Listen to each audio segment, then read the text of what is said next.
Hello there, everyone, and welcome once again to our wonderful pod where pop culture meets PR. On this episode, listeners, we're going to be talking about Harry Styles. Because Harry Styles has got a new album out. The new album is entitled Kiss All the Time, Disco Occasionally, catchy. I like it. And we thought that we would discuss Harry Styles' album launch and how it compares with other album launches as well. Jackie, what are your thoughts? Have you digested any of Harry Styles' latest output? Have you digested any of the album? What have you thought of the album launch?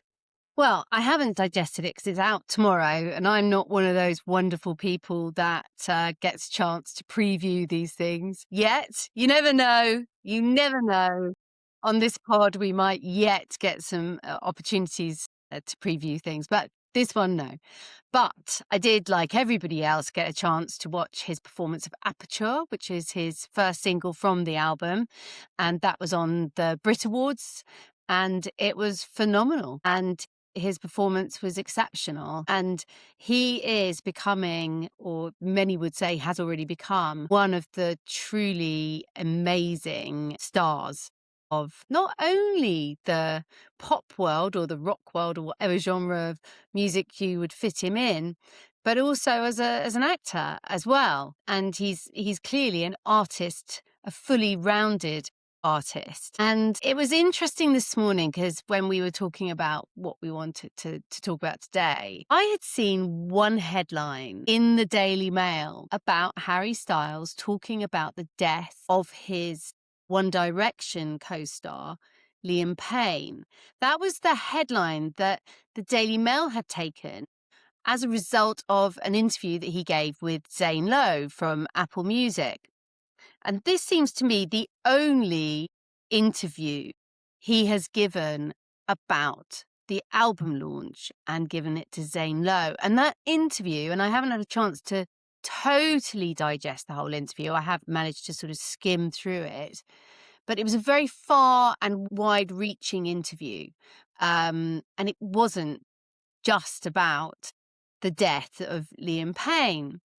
And it got me thinking that how the media can interpret what you're talking about when they're taking snippets and headlines and clickbait out of one large interview that he'd done.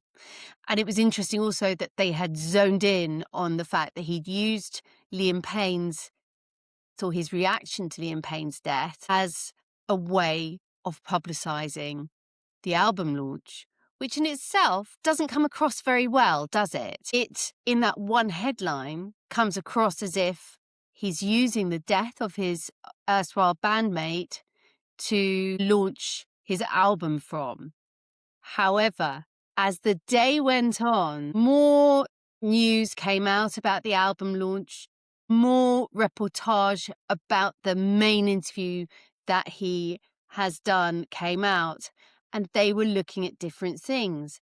But I want to focus on another interview that Harry Styles did.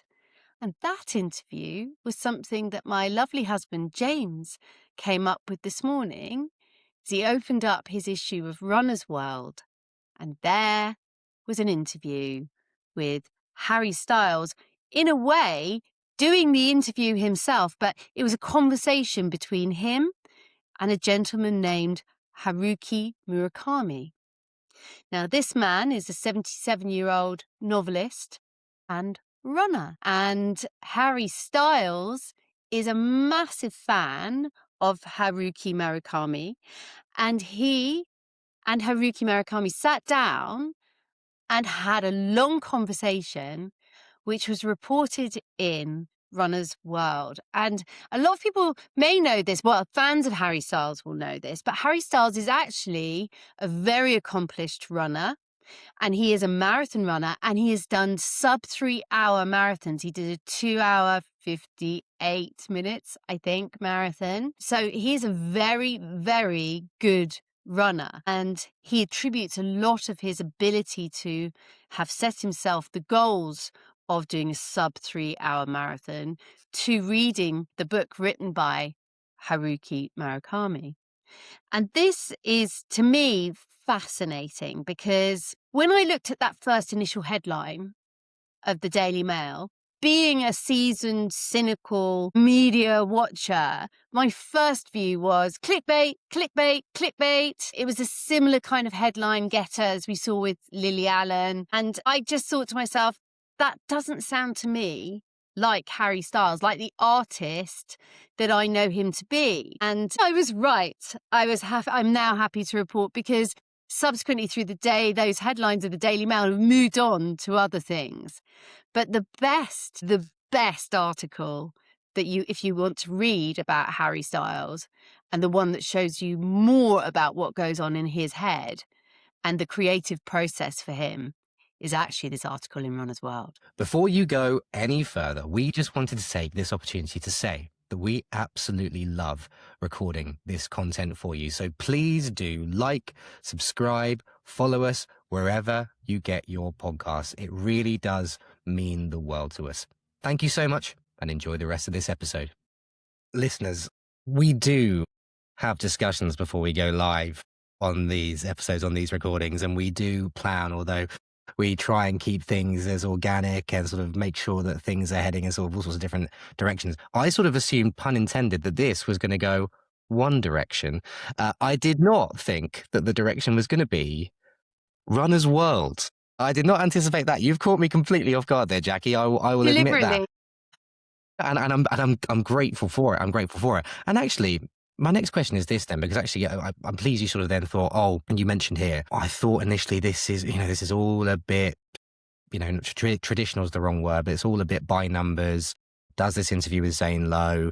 It's a 3-minute section max for the interview with Zane Lowe, is where he discusses the tragic passing of his former bandmate and friend, Liam Payne. The rest of it's about what inspired him to do the album. The rest of it is there's bits about him moving back to Rome for a little while. Rome holds a very special place in his heart, etc., etc. And then obviously you brought in Runner's World. Authenticity is at the heart of this, isn't it? Authenticity is massively at the heart of this. And authenticity, I believe, and I'm going to ask you this, is at the heart of Harry Styles' comms strategy when he releases music and when he releases albums, because he's never really been someone who puts himself in a particularly traditional box. He does things in a slightly different way. Been away for 3 years. At the beginning of the Zane Lowe album, he says, "I'm alive." Yeah. That's like the first thing you can hear on the recording is, "I'm alive." And it's like it's quite an overt statement, as if to say, yeah, don't worry, I'm still here. I'm back after 3 years. Harry Styles being his authentic self, him appearing in Runner's World, they're synonymous with one another, aren't they? He doesn't do things the normal way.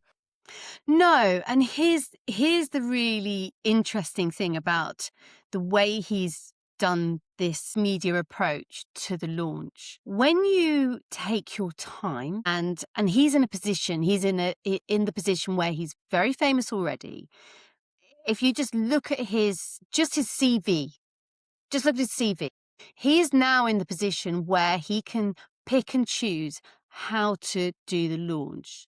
So casting the lie backwards, this is a man who started his career in One Direction when he was 16 years old.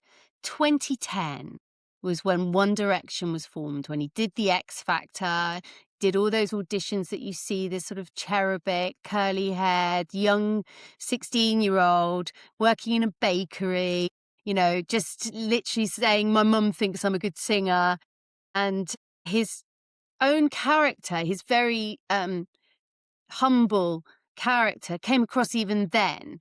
You can still see the Harry Styles today there was the Harry Styles then, even though he's evolved and grown and is a fully grown man now, an adult man.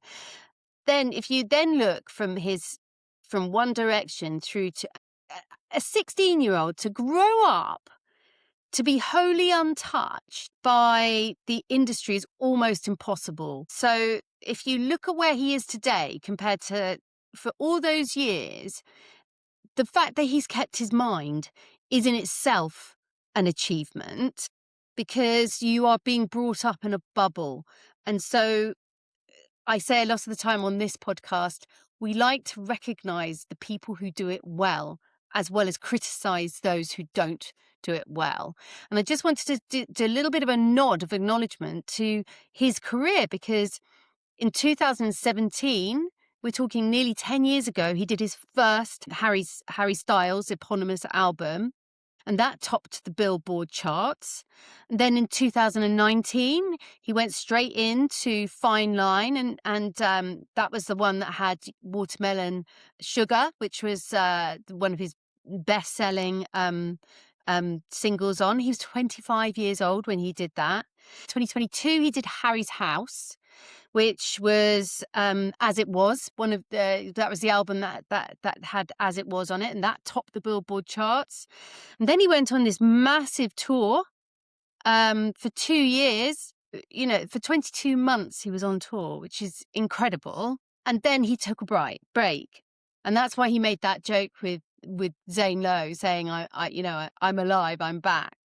And in that time of taking a break, he obviously had a lot of things happen, like the death of Liam Payne. But, there's other moves in his own life as well. He needed to take a step back, he said in this interview, really evaluate, maybe fall back in love with music, evaluate who he was, where was his creative direction going next. But what he has done is he hasn't raced back in 2026 feeling like, oh my God, everyone's forgotten about me, panic, I've got to sort of race back with this. This is a very meaningful album. There's a lot of meaning in all of the songs on the album. And he has not only thought about the content of the album, obviously, and stayed consistently working with the same producer as well, which is really important. He's kept consistency in, obviously, the people he values around him. He refers in that Zane Lowe interview as looking at 3 of his friends getting married and feeling sort of a very lonely time in his life of, looking at them and seeing where they were getting grounded and comparing where he was in his life. He talks about his relationship with Zoe Kravitz. He talks about a lot of things, very personal things, which made the whole interview a very rounded interview. It wasn't just about the death of Liam Payne, which is what that clickbait Daily Mail headline zoned in on. And this is the most important thing. When we talk about value sets, when we talk about authenticity, we always talk about that authenticity doesn't just come on its own. I'm being my authentic self today. Authenticity comes from having a track record of credibility. And that's why I was saying, when you look back to that 16-year-old and you still see that same person in that 16-year-old as you see today with Harry Styles, he has kept true to himself, which for me is remarkable, that he's still kept his authentic, funny, humble self. And when you look in the interview in Runner's World, and this is why I'm saying this interview, I think is far more interesting if you really want to see the thinking and the man, because he talks about introspection here. He talks about, what do you think about when you're running a marathon? One of my favorite quotes, which is a standfast in the Runner's World, was he's in a conversation in this interview and he says, when I'm running is when I have time to think about a lot of what I'm making. And Haruki Murakami says, when I'm running, I'm just running. I don't think much. And it's just it is just that element of what makes him Harry and what makes Haruki Murakami himself. And it's a very honest discourse. And I absolutely encourage people to go and read it. But this is coming back to that authenticity statement. He's got the credibility, he's got the track record, but he's got the consistency of personality, the consistency of what he delivers. We were talking today, myself and Emily, who does our Substack, we were talking about this in this podcast we're doing today.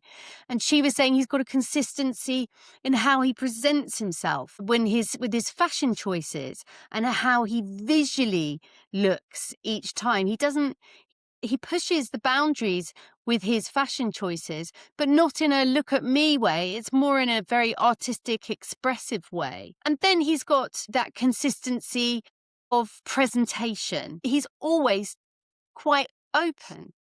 And so one of the reasons why you'll find that Daily Mail headline didn't work or got replaced was because people didn't look at that and jump on it and go, there he is using the death of his bandmate. Nobody reacted to it very well.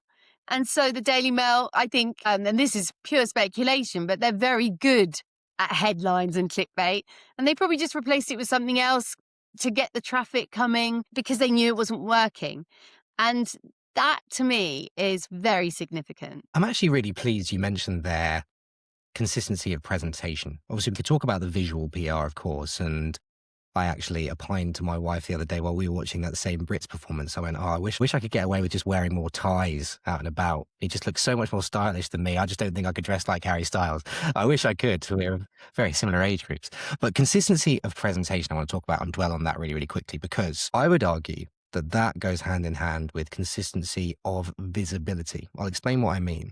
When Harry Styles promotes his work, promotes his music, these aren't snapshots. They're not snapshots, little sort of 2-3 minute interviews. I remember watching videos online when he promoted an album previously. I'm trying to remember the exact album, but he spent an entire week, I think, with James Corden. Like him or loathe him, he's really good friends with James Corden. Spent an entire week with James Corden, guest hosted his show over in the States, was very, very visible. Prioritizing, again, I'm going to go and read this Runner's World article, but this is a comprehensive conversation in Runner's World with someone he really admires.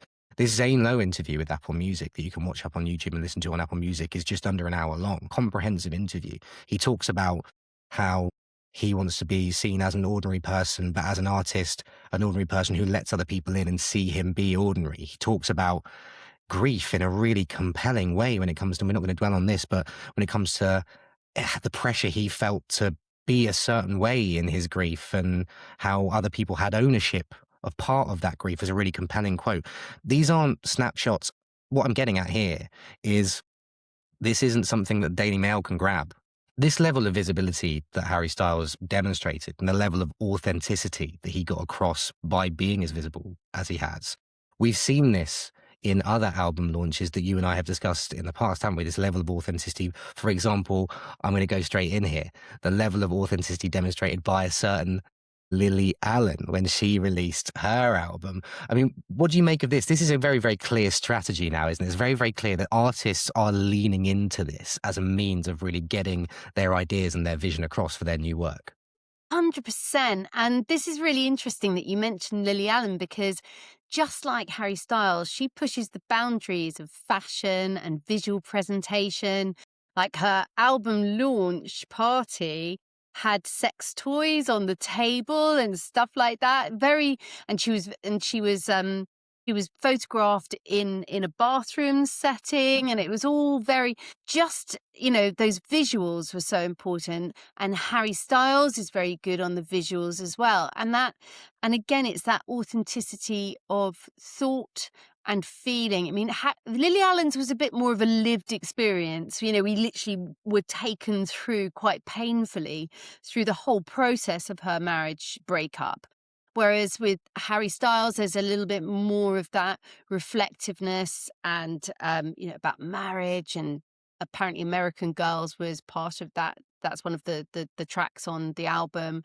Apparently that was sort of as a result of his contemplation about his status and wanting to get married and have children. But this is, you're so right. This is a time when the artists who I think are more tuned into our society and culture as it is right now are the ones that are reflecting that in how they talk to the media and how they are presented in a full 360-degree way.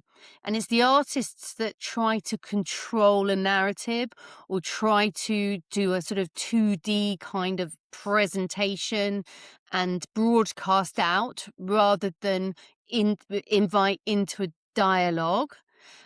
Those are the artists that are going to get left behind. It's these artists who are like Lily Allen, like Harry Styles, and I'd say to a certain extent like Taylor Swift, who build that dialogue with their fan base. Those are the artists that are the ones that are going to be more rewarded, I would say, in terms of the media reception and perception and also by the fan base. As we've thought about a lot with PR at the moment, a lot of this is all about the court of public opinion. You're almost now not talking to the critics of your albums or the critics of the stage and screen. You're talking to the court of public opinion. You're putting yourself out there and asking your fan base or people who could become your fans to have an engagement with you as a whole, as a person, rather than just an engagement with you on a sort of a one-way street of listening and accepting and passively receiving your music, or listening and accepting and passively viewing your film. A lot of this is much more rounded because we're in an age of a 360-degree media age. Your comments really do make the podcast what it is. They keep the conversation going, and we absolutely love reading them. So please do keep those comments coming in wherever you get your podcasts. And while I'm at that, please do head to our Substack and go and subscribe, because there's some brilliant content going up on that platform as well. Thank you so, so much, and enjoy the rest of this episode. What's the secret sauce then? Sorry, this is a very provocative question. What's the secret sauce? Because you're so right. When I see a video go up, and I can speak to the fact that lots of comments on the YouTube video, in particular of this interview with Harry Styles, speak to the same thing.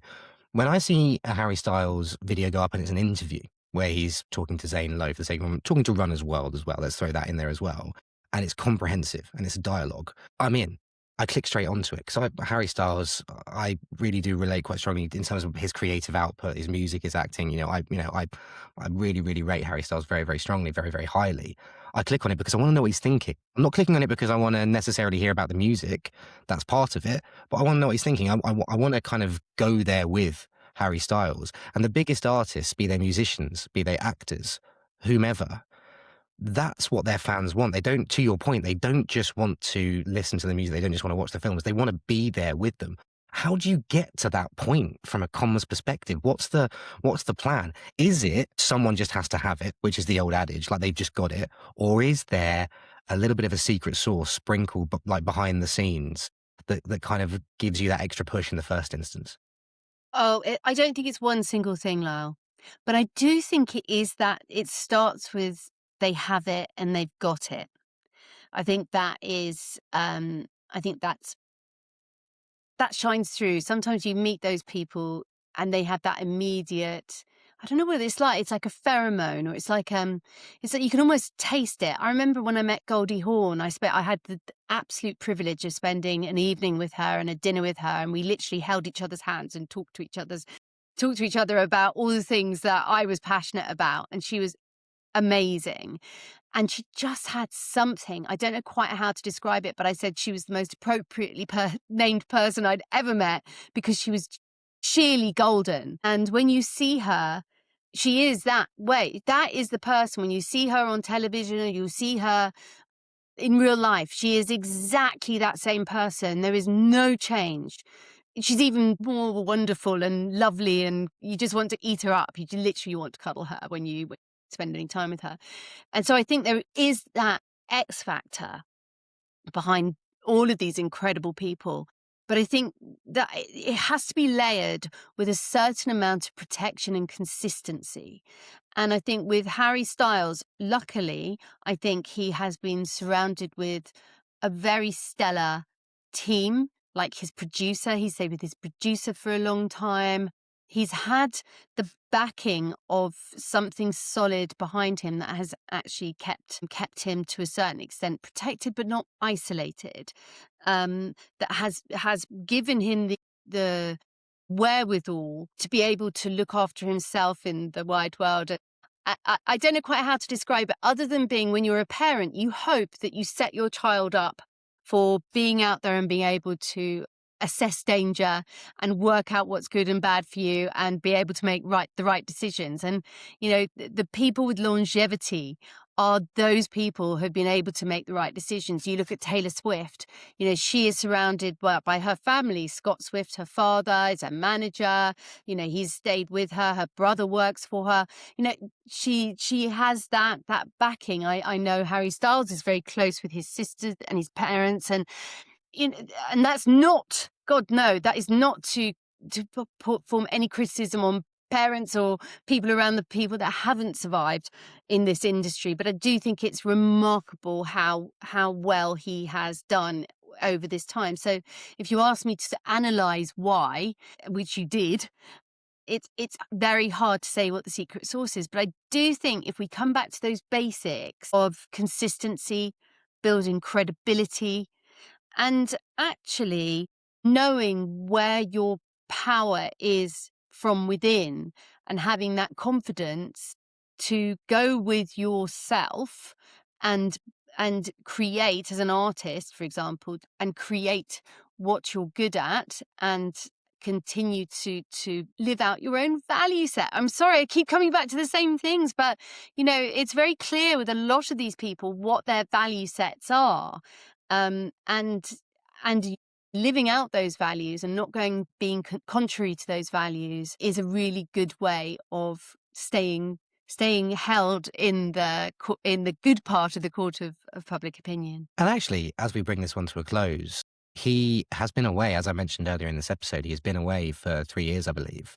So he's not an artist who's churning out. I mean, he's not churning out albums left, right, and centre. It's his 4th solo album since 2017, I think you said. So obviously, No, since since 2022. since 2022 was Harry's House, and then there you go. Yeah. So his first album since 2022, but his 4th album in total on its own. So yeah, his first album release in the thin end of 4 years. He's not pushing staying relevant on anybody. He's not returned and gone, I'm back, look at me, I never left. He's gone, I'm back and I've had some time to reflect and this is music I want to make, and it's that authenticity and that passion for his work.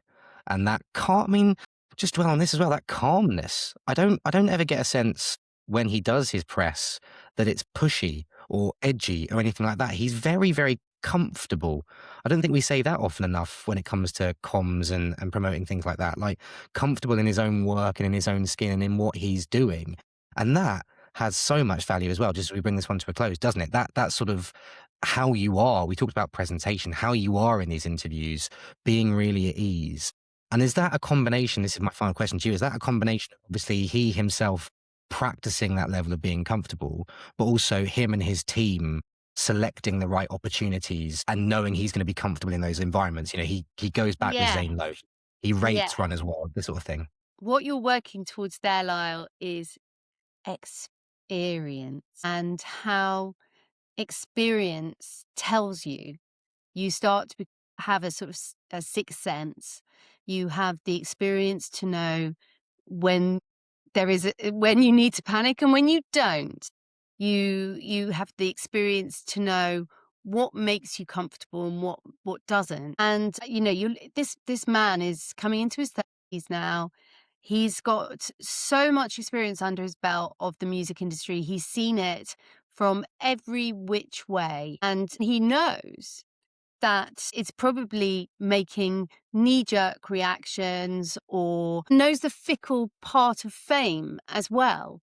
And I think he's just got to the stage now where he probably feels that the music can do the talking, that his performances, I mean, if you just look at his Brit Awards performance, that took so much work. It's sheer hard graft. I think a lot of people forget that it isn't just somebody trilling into a microphone in the studio and playing around with a few chords and chucking out some AI dirge. Being an actor, a musician, an artist is actually incredibly hard work, especially if you have a public that is hungry for great entertainment.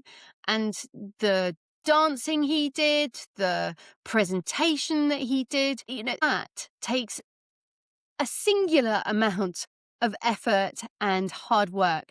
And just to be that hard worker, you can see it.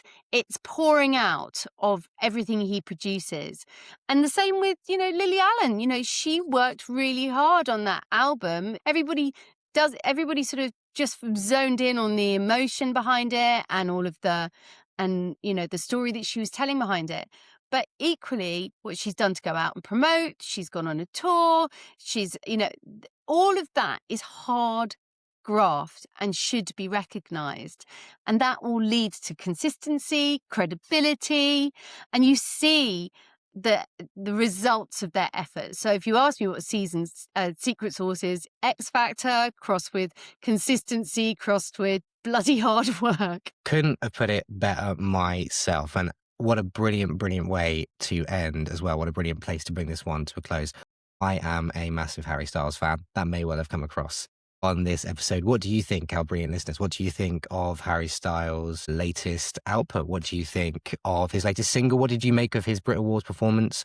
Have you watched or listened to the interview with Zane Lowe? We would love to hear your thoughts. Please do keep those comments coming in. They keep the podcast going. They make it what it is. We love reading them. Please do also head to our Substack as well. Jackie alluded to our Substack earlier in this episode with the brilliant Emily. Lots of great content going out on our Substack. It's free, so please do head there and subscribe to our channel. Thank you so much for joining us on this, the latest episode of our wonderful pod where pop culture meets PR.